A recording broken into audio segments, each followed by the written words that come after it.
Hello everyone.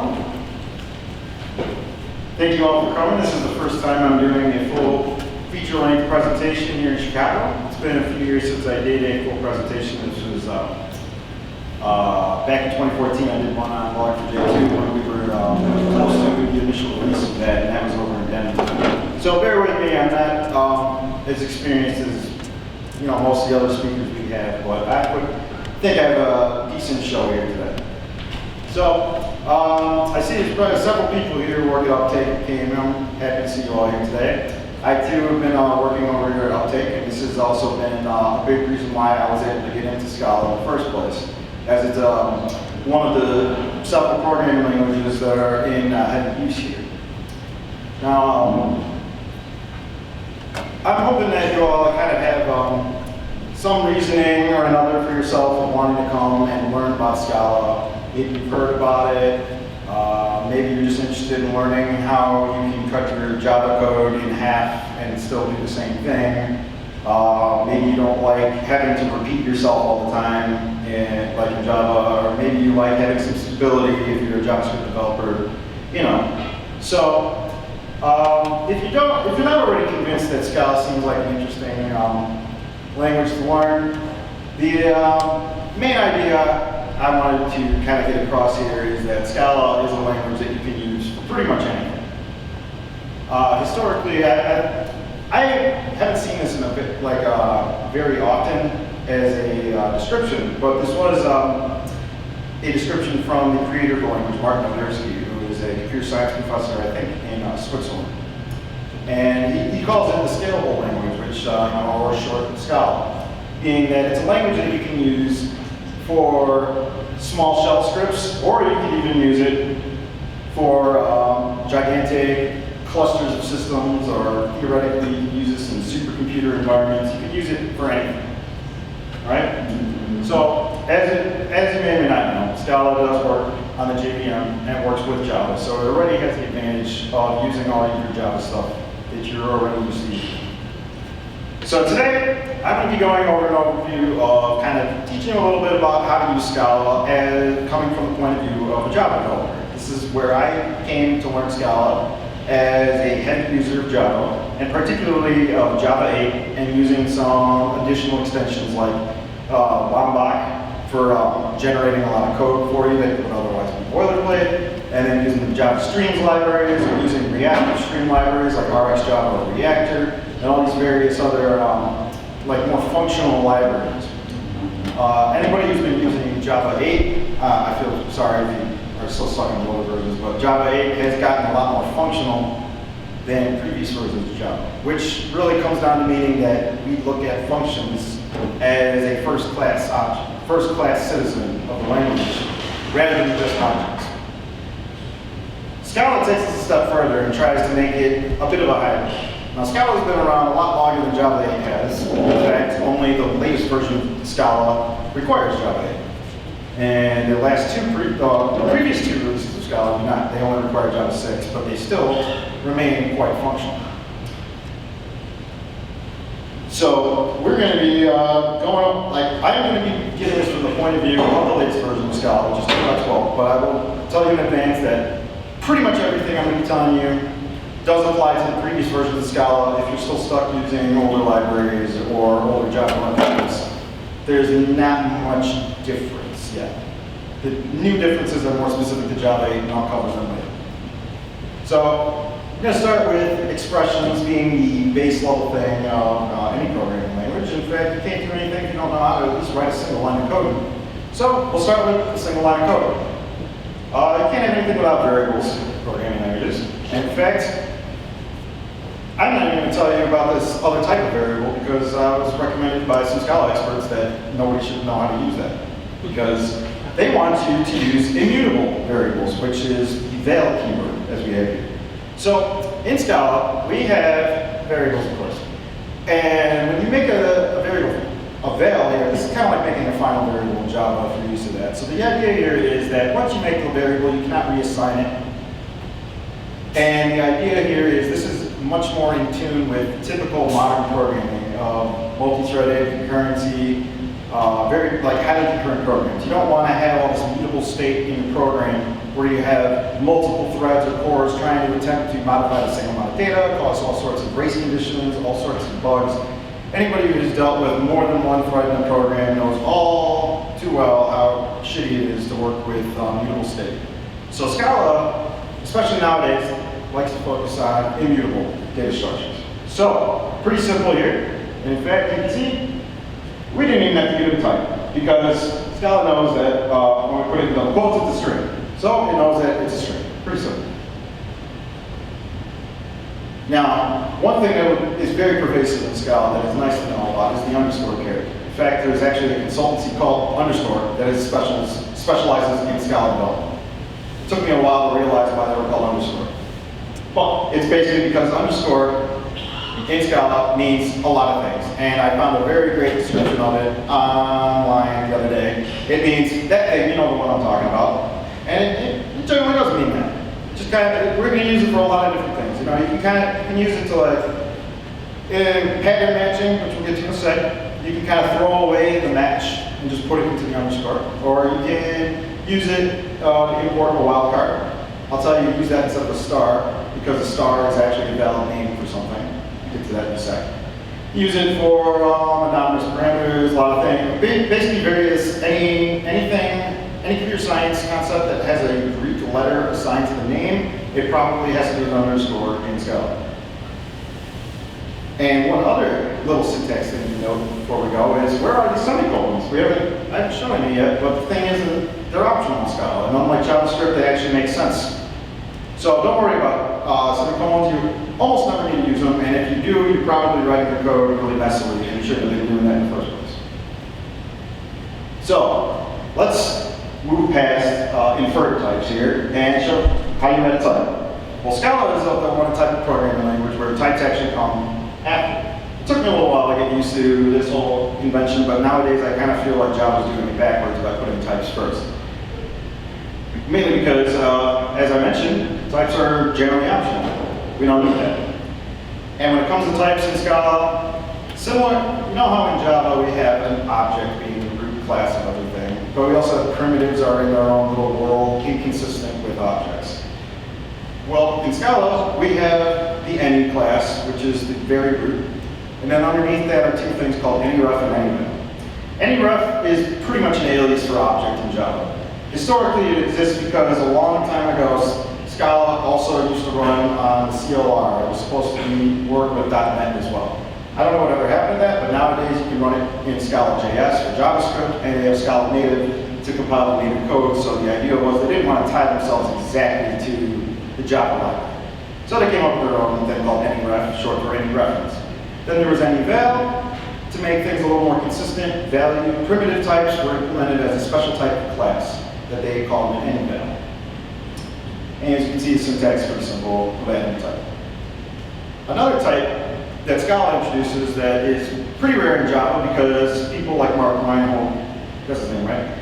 Are very against this sort of idea because they like naming things instead of giving them positions. Now, tuple is pretty simple. It's basically like a generalization of an ordered pair. It's just multiple things. They don't have to be the same type, and they're just kind of grouped together like that. So in this case, for instance, foo here,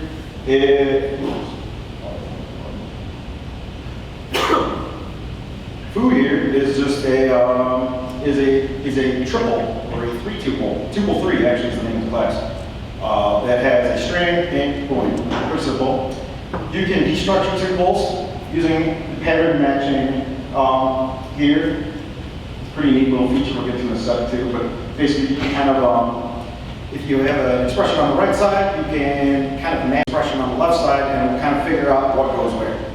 And in this case, we have 3 things on the right, 3 things on the left, it knows where to put it. And here's that semicolon, the semicolons I mentioned, it just means throw it out, I don't care.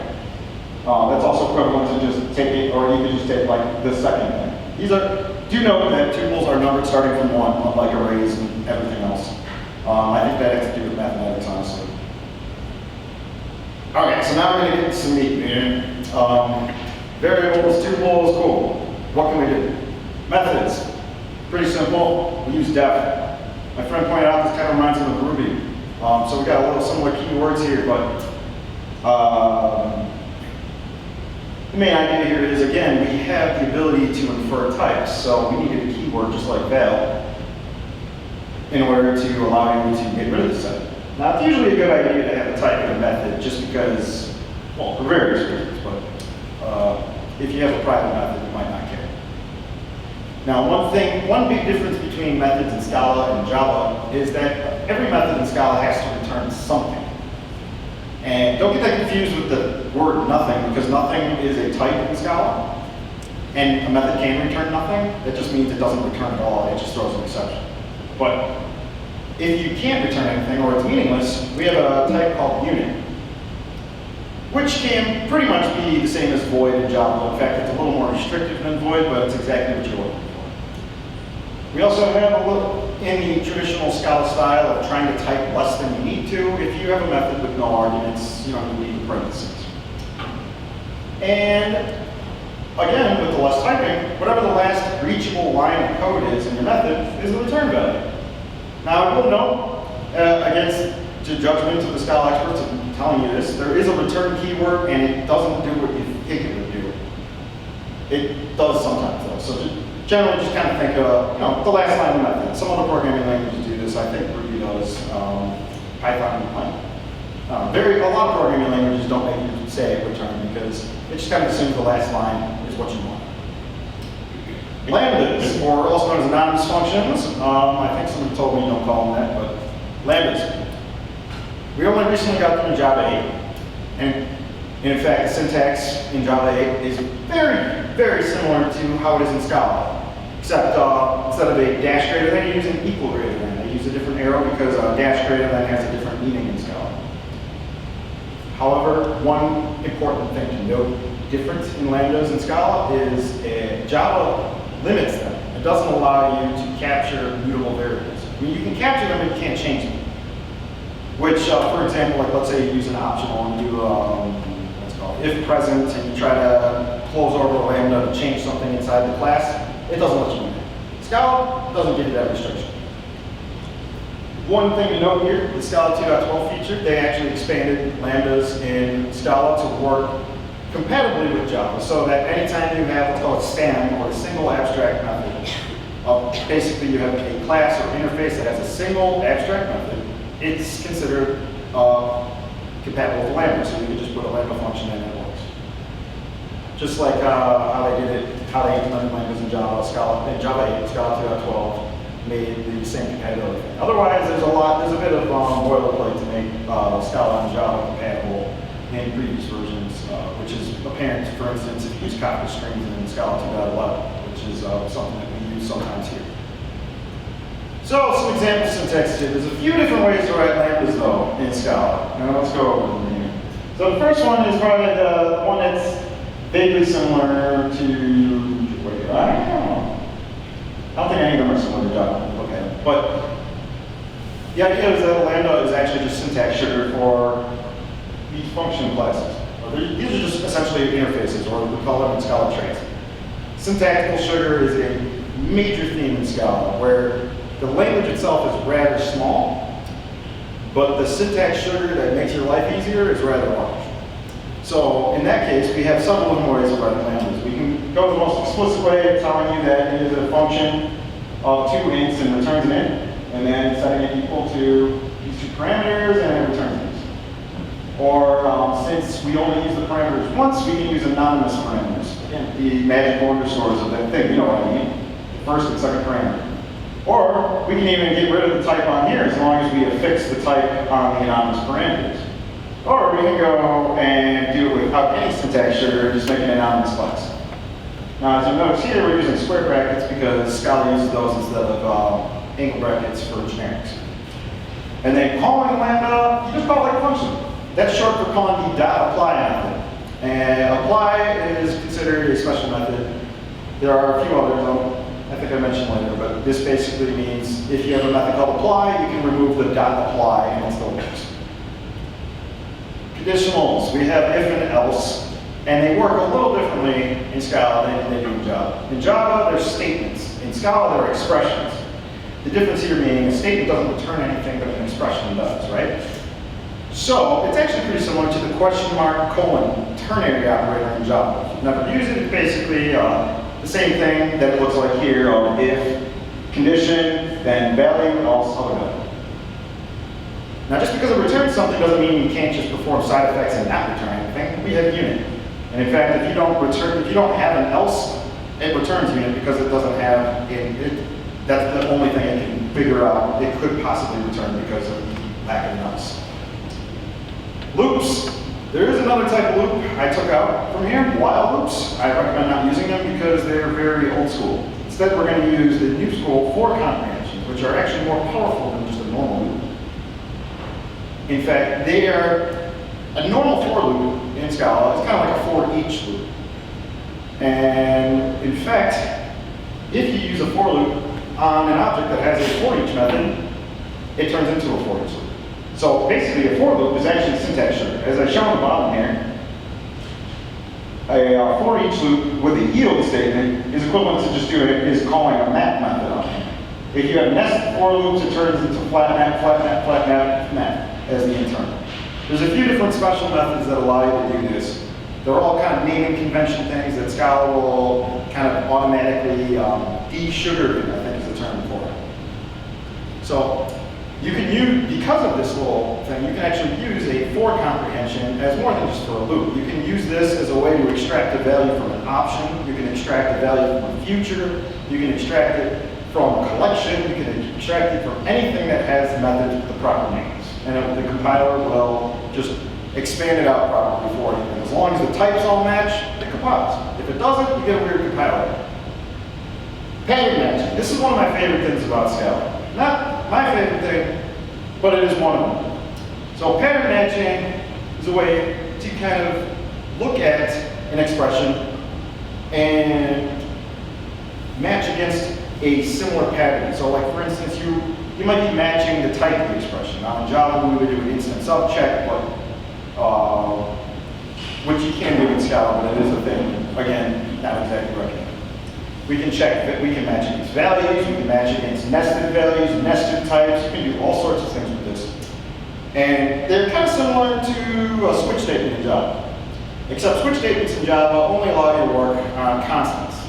In fact, up until Java 7, they only worked on numeric data types. In Java 7, they made a serious effort towards supporting strings as well.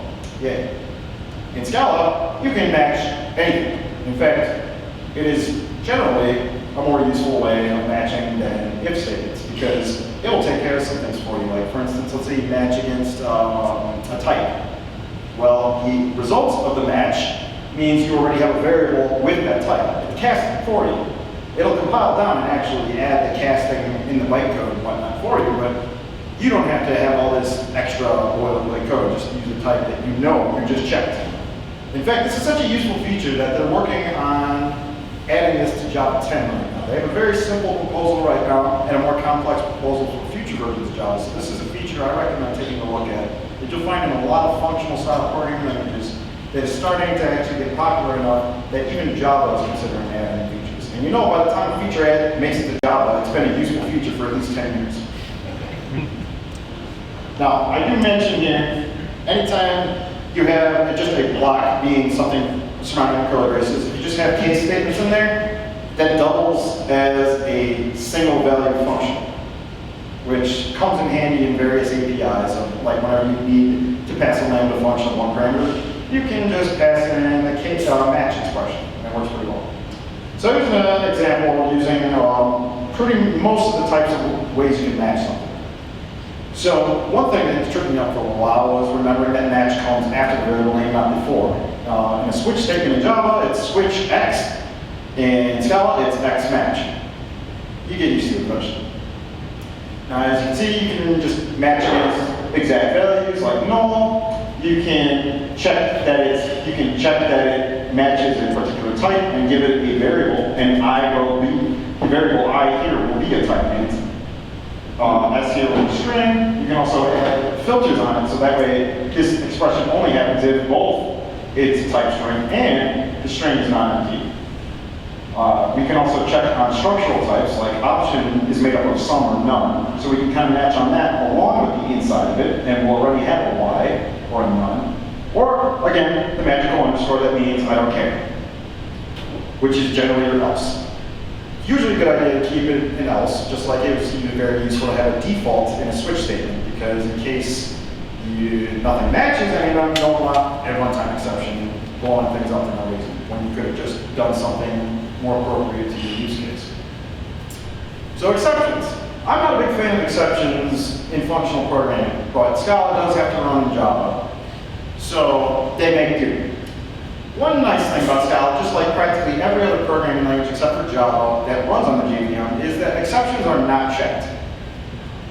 You don't have to worry about catching exceptions because that turned out to be generally a poor syntactical thing to enforce on everyone. So, not a big deal. However, there is some interoperability in order, like let's say you make a Scala API that you can use in Java, there are ways to declare exceptions that are thrown, like checked exceptions, in case you actually want your users to hate you. So they work with try and catch, pretty simple, except catch blocks in Scala are pattern matches. So it follows, again, one of the big themes in Scala is consistency. So instead of catching individual exceptions and then adding features like multi-catch blocks and other one-off cases like Java tends to do, Scala said, hey, catch something and match it. Catch is, I'm not exactly sure how it's implemented, but it kind of reminds me of, again, as I mentioned earlier, of an empty match expression being a partial function on something. Same thing here, pretty simple. So that covers the general idea of how we're going to write our very simple bits of Scala. We know enough to at least write some basic code here.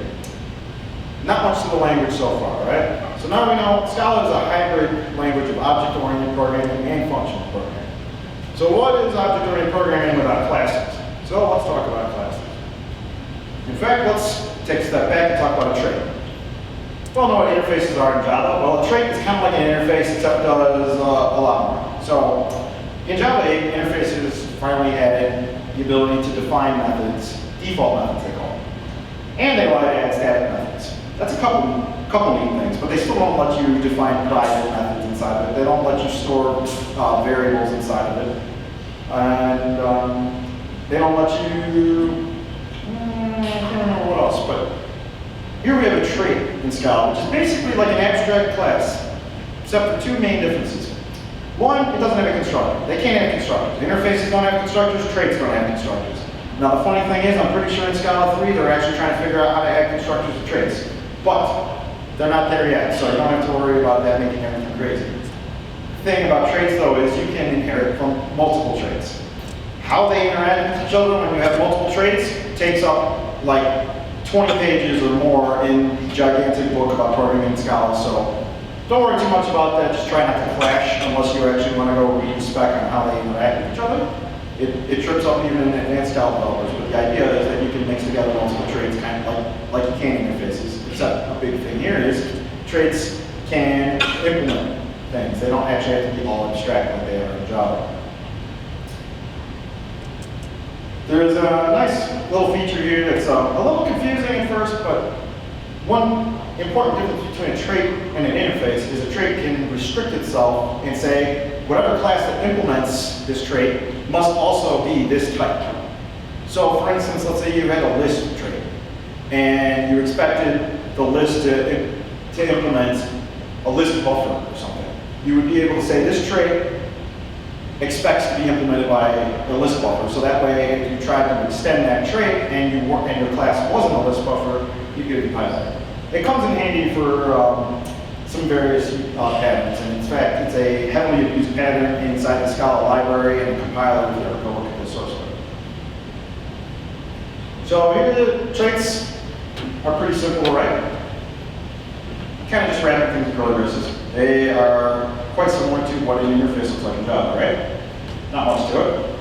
Now, as I mentioned before, I work on RPJ, so I like using logging examples because they're easy to write.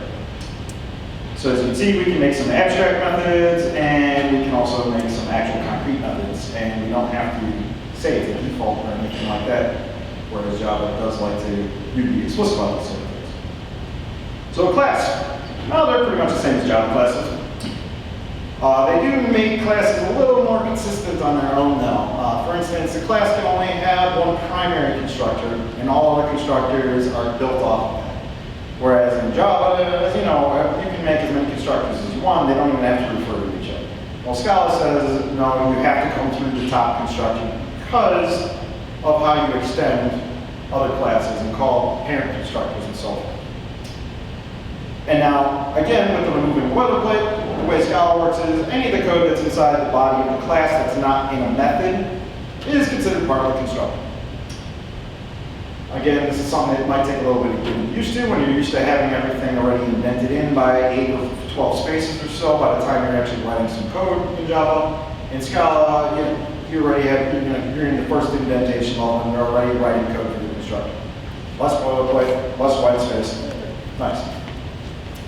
We don't have an implements keyword. Instead, we have the with keyword and the extends keyword. Extends being the very first thing you implement, followed by with for any additional traits. As I mentioned, you can pull in multiple traits. And instead of an override annotation, there's an override keyword. Just like in Java, it's optional, but it's handy to use because in case you made a typo or the API change or something, you might actually get a compiler error telling you, hey, you're not actually overriding something. What did you need to do? So example syntax here, we're going to extend the trait from earlier using the optional override and showing that we also have the final keyword in Scala, which basically just means you can't override it anymore, right? Simple enough. And here, now I can show you the little arrow syntax from the lambdas from Java, or just a little syntax thing for making key value pairs in Scala. So as you can see, also another nifty feature here is collections have a little bit easier way to make, just making like static collections, let's say. It's something that I think Java 9 is adding. They're adding some static factoring methods to like map, list, and set, and a few other collection classes. Scala's had this like forever. So syntax-wise, again, this is all using core Scala features, no special extra syntax, because when it comes down to it, this arrow is a method. It's actually a method called dash greater than, or maybe it's minus greater than actually. The way that Scala compiles it down is through name naming. If you've ever coded in C++, you know how they have to translate things to work in sort of like a C-style way, and they have to translate the names of symbols and various weird things. Scala has a similar mechanism. They have used the $sign because that's also a valid character in Java identifiers. So they make a lot of keywords using $signs when they name them for it. Now, one thing to note here about Scala is there's no static keyword. Because static is evil, apparently. In fact, what they prefer you to do is everything is classes and methods and functions, right? So they just made something called an object, which is just a class with only one instance. The closest thing we have in Java to that besides static methods are enums. If you have an enum with no instances, or just a single instance, all the values on that enum kind of similar to an object. In fact, you can emulate enums in Scala by using objects. They work rather similarly to classes, as I'll show you in a second, just with the object keyword instead. And again, we have our magic apply method, which means we're able to remove the word apply, just call it like that. And actually, in fact, when you add an apply method inside an object, it's kind of like a factory method for creating whatever that is. You can name the objects the same as a class, and they have a little special access. Like it's kind of like writing static methods on a class. So that's the equivalent in Scala. Something to keep in mind. They're actually pretty handy for more than just writing static methods. One thing to note here too is you can nest methods, classes, objects in various ways. So you can kind of make an object look like it's a function, but it's not. It's a function with state, let's say. Now, this is a nice, really nice boilerplate removal thing. This is actually something that is so useful that even Kotlin has it, and Java has it with Lambda. They're called case classes. In Java, we can add a few Lombok annotations like data or value. We can add wither, we can add builder, we can add a few others to kind of get all this extra functionality, generating code from generating getters, generating setters, generating constructors, generating hash code equals toString, all of the boilerplate stuff. Or you can use your ID, generate code, and then load up your code base gigantically. Well, in Scala, it's really simple. We just add the word case. Pretty simple. In fact, it's already a keyword we've been using elsewhere, and there is a reason why it's called a case class. They're handy in pattern matches when you make it to use it as a case, but making a case class, again, two-string, equals, hash string, copy, apply, unapply, getters, no setters unless you explicitly are telling them that, and you get an all-args constructor, and I think there's some other things, like I think it makes it serializable and some other things, but essentially it does a lot for you. So, how do you use them? Oh, that's pretty easy. We have an entire class here, name. We have two fields, first and last. One of the, again, back to the consistency of Scala, fields are basically parameters to a class, whereas instead of parameters to a function. By making these parameters in a case class, it's automatically going to make getters for them, except they don't call them getters in Scala, that it's just the same name as the variable. So, using them, you just call it an apply method, so we can use it instead without having to use the word new. It has an unapply method, which means we can pattern match in both left side pattern matching where you extract things, or you can put it in an actual pattern match and kind of extract values out of it. It also, besides like the useful two-string hash code and all that stuff, it also comes with a copy method, which would be similar to making a wither in Lombok, where you make a copy of the class except for one or more fields modified. It's actually a little more efficient than withers in Scala because you can modify multiple fields at the same time. This is again keeping to the immutable class idea of how you would modify a class. Well, you can use a copy. Pretty simple. Generics. Now, anyone who's been using Java long enough knows that they were introduced around the time I was in college, a long time ago, in Java 5. Java had to make a bit of trade-offs in order to support old Java code. Scala didn't have those words to deal with, so the big difference here is there is no such thing as a raw type in Scala. It's a compiler error. If a class requires a type, you have to give it a type.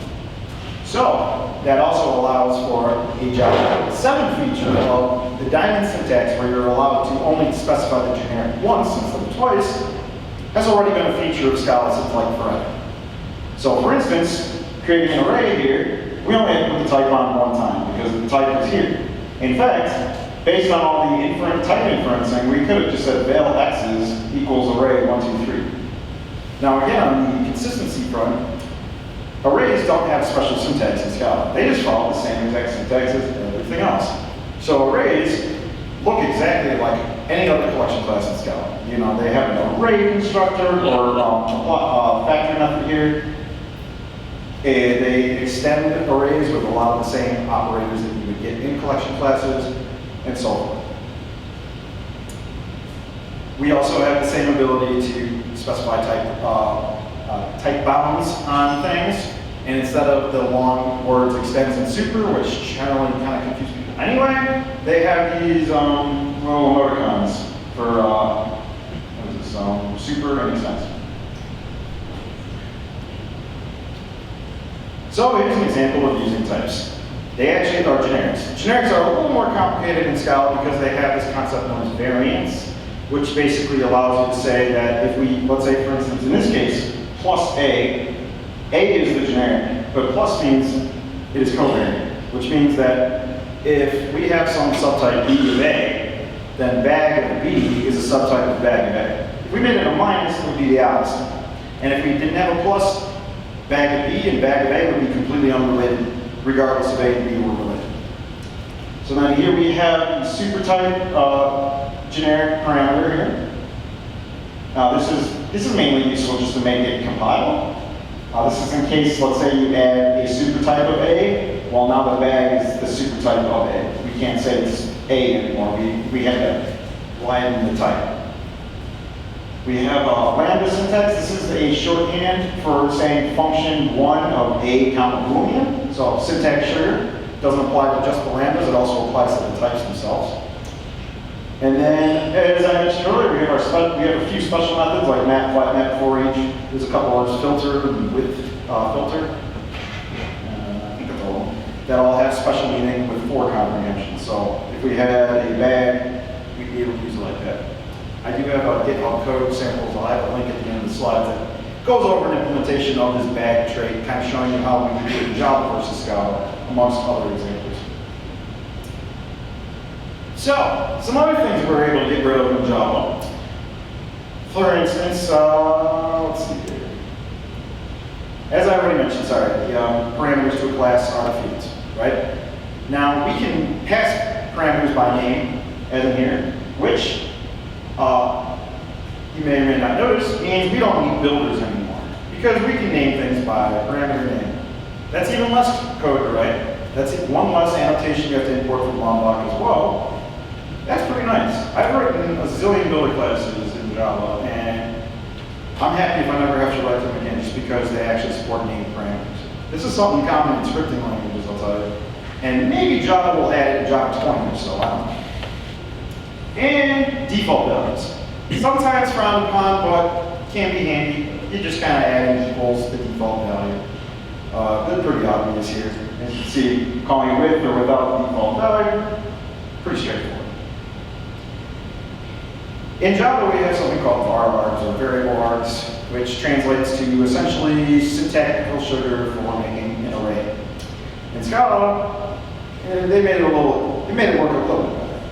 They call them repeated parameters instead of variable args. And you just add an asterisk after the type, and that means that 0 or more parameters. And that gets passed in as a seq type, which is short for sequence, which is one of the root collection classes. The equivalent of Java might be list, but seq also is the same interface type that they use for streams, like the Java util streams. So there really is no actual equivalent to Java, but it's a sequence. It's kind of like a list that can be infinite. And in Java, since they're arrays, you just pass an array of things. In Scala, they have this funky little syntax here of an underscore asterisk to mean expand out my collection into a repeated parameter. That's just handy to know if you come back and you're trying to figure out how the hell they're supposed to use repeated parameters. That's a nice little tidbit. Now this is an interesting thing in Scala, I find. This multiple parameters is the ability to kind of like split up your parameters into different, lists of parameters. This generally comes in handy with this concept known as currying, where you can essentially apply part of the function at a time. So like for instance, let's say in our fold method, we might apply just the initial value, and now we have a new function that only takes one more parameter. It comes in handy when you're passing in lambdas because of some various syntactical sugars that they allow you to do. But an example here, calling, they just go next to each other. Pretty simple. Now, one of the things that really makes Scala, at least according to the creator, you can talk to all sorts of Scala experts and they'll argue otherwise, but I feel like I agree with Mark Odersky here that implicits are one of the things that really makes Scala Scala. I find this interesting thing is, I will warn you ahead of time, you have to be very careful with these because you can make your code very unreadable very quickly if you abuse these.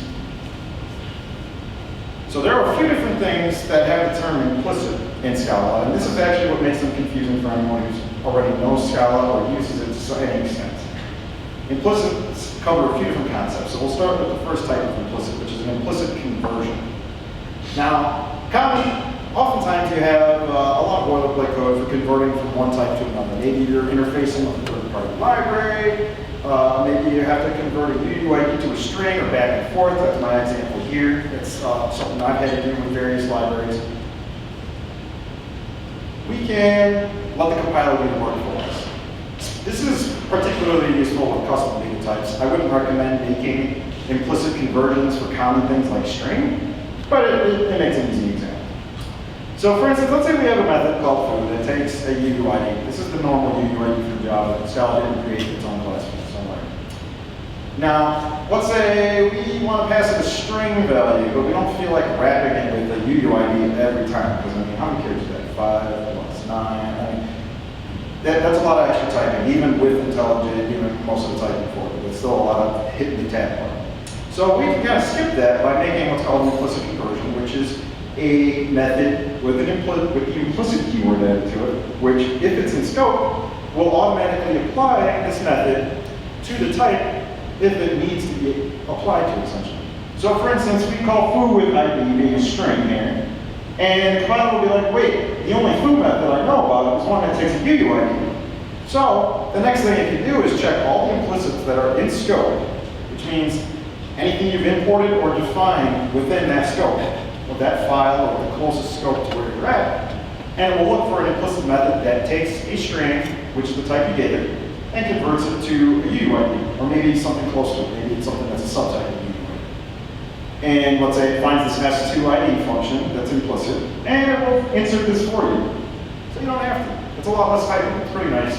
It comes in handy when you're dealing with other third-party libraries. Let's say maybe your types don't match. Maybe you have one type of DTO and the other thing has another type of DTO, and your DTO conversions just copy fields. Who wants to make all these DTO mapper classes and stuff? You can just make them implicits, and it works pretty well. And you have a lot less boilerplate mucking around the code. You can actually see the business logic. Pretty nice. Stemming from an implicit conversion is an implicit class. This is when you combine an implicit conversion with a class. This is actually a newer, somewhat newer syntax feature. I don't remember when they added it. It was within the past couple versions of Scala. But basically, this will allow you to create a class and an implicit conversion to that class based on the value that that class writes. This is actually really handy for making extension methods. Some programming languages like Ruby have the weirdest way of extension methods of basically saying, you know what, we're just going to throw them all together. It's called monkey patching, and it's the worst idea I've ever heard. Scala at least allows you to kind of override what you're extending. The Scala statement library uses this in various places, like for instance, adding methods to the string class. So you all know string is a final class. It means you can't add anything to it. Different languages in the JVM ecosystem do different things. Like Ruby, for instance, has a meta class, and they have the G-string class and other things to actually add new methods to string. Scala decided to make an implicit conversion to a class, I think they call it string ops. And it allows you to add additional methods on top of something and you can basically treat it like it's a method that was originally there. So for example, you're going to make a class called int ops, which is a pretty common thing for these kind of things. We wrap an integer, and we just add a method called isEven, and we're going to return one, pretty simple. And then because we have this implicit class converting, we can just call isEven on an integer as if it was actually defined on the input class. Pretty nifty. Comes in handy with DSLs or extending APIs pretty well. Speaking of DSLs, this was another thing I mentioned in my abstract for this. One of the things that implicits are really handy for is making type-safe domain-specific languages. Now, anyone here who's used Gradle knows all about how crazy DSLs can get in a language like Ruby that don't really care about types. Now, while it's a very powerful feature and allows you to make things that look like it's its own programming language, it's also very hard to use because the IDE, for instance, doesn't really know what's supposed to be there. Well, in Scala, everything's pretty a lot more type-safe. So what we can do is we can use implicit classes and implicit conversions, essentially, to create DSL. So for instance, anyone who's ever looked at or used SVT, for instance, will recognize the percent sign as a thing that shows up a lot for creating, grouping together the group, artifacts, and version for dependency. So we can kind of emulate the same thing here by making a case class we call module, and we make an implicit class called group to start off the implicit, and we're just going to take a string and build up a module this way. So by doing that, we're able to take a string, add this percent method, which, as I think I mentioned earlier, you can name methods pretty much whatever you want. And just doing this DSL here, it looks like we have a string with some random percent sign in it, but in fact, we actually have an instance of module with group of port Apache comments and a module of comms line. Pretty nifty. I think this is the last type of implicit. We have implicit parameters. This is another useful thing, again, abused in the Scala standard library. Can get a little more confusing than the other types of implicits, but essentially this is similar to adding extra parameter lists. Implicits come in one extra parameter list. And essentially it's a way to pass around contextual information. There's actually two main things for this. It'll either be adding in contextual information, like for instance, you can kind of abuse it for dependency injection, Some people really say don't do that. I say, well, experiment. It might be worth it. So for instance, let's say you're passing around a connection to a database here. Well, you can make it implicit, so you don't have to keep saying pass this connection to every function. We just pull out the connection that the compiler will fill in for you. Where does it find an implicit parameter? Well, from the implicit values. So you just add implicit to a value, and now it's available as an implicit parameter. How do you get these from elsewhere? Again, importing, just like you would with defs and implicit classes. As long as it's in scope, it's available. And whenever implicits apply, the compiler will try to find the most specific implicit based on the type. If it's missing or if it can't disambiguate, you'll get a compiler error. You won't get some random PHP like just do whatever. It will actually, tell you, hey, something's wrong, which is nice. Oh, and as is shown at the bottom, the compiler essentially just kind of adds it for you. Pretty nice. So you can explicitly pass implicit parameters if you like. It occasionally is useful when you have to disambiguate because you might have two ambiguous implicit parameters. The other type of use of an implicit parameter is something called context bounds. This is actually related to a functional programming concept called type classes, where you can kind of describe a generic type, and it's kind of like a type of a type, is a type class. Scala is not super functional like programming languages like Haskell are, so instead of having built-in support for type classes, or like Elm, another language I am a fan of, instead you can add an implicit context bound for something. Now, notice the syntax here for an implicit context bound looks a lot like the type bounds, except with just a colon instead of like greater than or less than. Java actually has a very limited notion of type classes and context bounds. I can only think of two that come with Java: comparable and enum. They're both types that essentially you'll have like a type A, and it will implement comparable of A. So basically, that sort of thing tends to be a contextual bound or something. So for instance, in Scala, they have an extension of comparable or comparator called ordering. And you're able to pass this implicitly, and you can use it for ordering things this way. Again, not having to pass around comparators everywhere or passing around other contextual information. Using this feature, you can actually implement all the fun functional programming concepts you've probably heard of, like monads and functors and all these other things that sound like gibberish, but are actually not as complicated as. So overall, I like to say Scala is a rather small language, surprisingly. I have to say, I was always expecting Scala to be some overly complicated, crazy language. And there was always this FUD back in the day, and still sometimes now, that Scala was dying. But apparently it's not, because now people are actually using it in production. I know we are. And it's getting a lot more common in big data and streaming scenarios. I'm sure with the advent of Scala native coming out, it'll actually be really handy in IoT spaces where you can compile onto that. It's very handy for full stack development even, because if you're a Scala developer on the back end, you can just use Scala on the front end as well with Scala.js and have real programming language on the front end. It works great with Java libraries, I'll tell you that. Like, for instance, log4j2 works fine with Scala. We do have Scala bindings for it, which kind of give you a little more idiomatic Scala stuff, like, for instance, having a trait that'll give you a water automatically. But, you can still just use any Java library you want. They work fine. In fact, they work a little more compatibly with Java libraries than the other way around. Scala does remove a ton of boilerplate. Now, and I'm saying this from the point of view of using Lombok, even. Like, I'm sure plenty of you have used Lombok before, and if you're not, I definitely would recommend using that. If you don't like magic, then stop using compilers in general. Lombok will definitely help you reduce, maybe pull off like a quarter of the lines of code that you don't even need. Scala will help you take another quarter off because of getting rid of all the boilerplate. It's also a lot more consistent, which is something I like. It took a little getting used to because I was used to all those corner cases in Java, what syntax to use, where the thing Scala tries to stay. We have a syntax, and it's the same no matter what the use case. One thing though, as I've kind of gotten here, is Java over time is slowly adopting Scala features that have been around for half my life. I think Scala's about that old by now. So, If you want to know how Java 10 or 11 or 12 is going to work, just learn Scala now and you'll already be ahead of the game. I will know.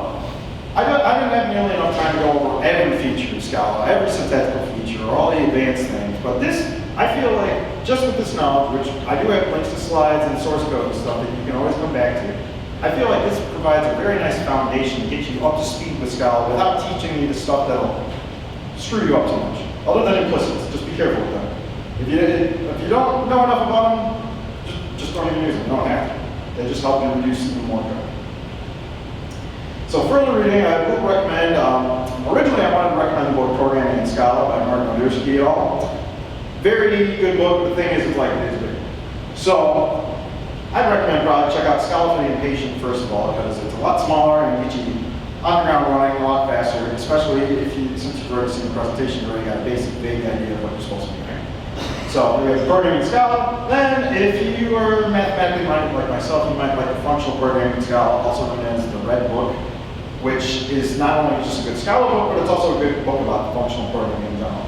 Then I also have a recently written blog post about using Scala with ACA and implementing a CQRS design patterns for architectural things. The GitHub link down there, ACA blog example, is the companion source code to that. And then I also have an additional library, additional project called Scala for Java, which was a companion code for this that kind of compares various Java idioms and equivalent way of doing it in Scala. And that's all I have for tonight. Thank you. So, hold on one second, folks, before we head out. If you have questions, you're going to stay around a little bit, right? Yeah. You can always ask some questions. A lot of people here don't know about Uptake. It's, before I was here, I didn't know what it was either. So, Josie has offered to explain a little bit about Uptake and what opportunities they have here in case you want to play with the latest and greatest in technology and have that kind of fun. Hi guys, thanks for coming out tonight. Just wanted to briefly introduce myself. I'm Josie. I'm on the recruiting team here. I have a couple other members on the recruiting team as well. We're sitting all at that back table. We would love to answer any questions that you guys might have if you're interested in knowing what sort of opportunities we have here. We would love to chat with you guys. And yeah, thanks again for coming out. All right. Thank you all for coming out. You can stick around and chat if you want for a few minutes. The recruiting team is over in that booth back there. Or personally, if it were me, I would go talk to that guy with his hands on his head, Rob Mills. Yeah, the guy looking around now. Rob, come on. Talk to him. He's one of the cool managers here. So if you want to learn a little bit about this, how to get on board, go bother him too. If you're Thanks. interested in using Scala, there's a lot of Scala projects around here. New and old. So you have plenty of opportunity here. I believe we're also using Groovy and Kotlin and some other programming languages around here. So this is a very multilingual shop, not just Java, even though Java is probably the most common language here. So anybody have any questions? If you don't have anything